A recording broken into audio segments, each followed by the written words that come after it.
এক সুন্দর সকাল, সূর্যের আলো জানালা গলে এসে মুখে পড়ছে হালকা ঠান্ডা হাওয়ায়।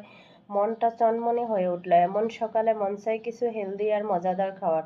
তাই আমি ঠিক করলাম আজ একটু স্পেশাল ব্রেকফাস্ট হবে।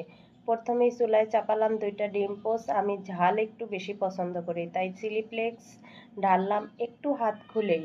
লালচে ঝাল গন্ধটা রান্না করে জুড়ে ছড়িয়ে পড়লো। সঙ্গে নিলাম কিছু খেজুর, বাদাম আর কিশমিশ আর পুষ্টিকর মিশলে। একপাশে পেঁপে কেটে রাখলাম, ফ্রেশ আর জুসি।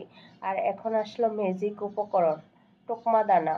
2 চামচ টোকমা একটু পানি দিয়ে ভিজিয়ে রাখলাম যেন ফুলে ওঠে সুন্দরভাবে। এই ফাঁকে 1 গ্লাস দুধ গরম করে ঠান্ডা করে নিলাম।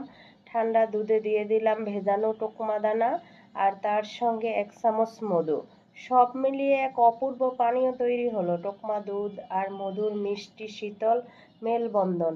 সব মিলিয়ে টেবিলে বসে ভাবলাম, এই না হলে সকালের শুরু? পুষ্টিকর, ঝাল, মিষ্টি আর ঠান্ডা মোলায়েম এক ব্রেকফাস্ট, ঠিক যেমন আমি চাই। এভাবেই আমার সকালের শুরুটা হলো সুস্থ, স্বাদে ভরপুর আর এক রাশ ভালো লাগা নিয়ে।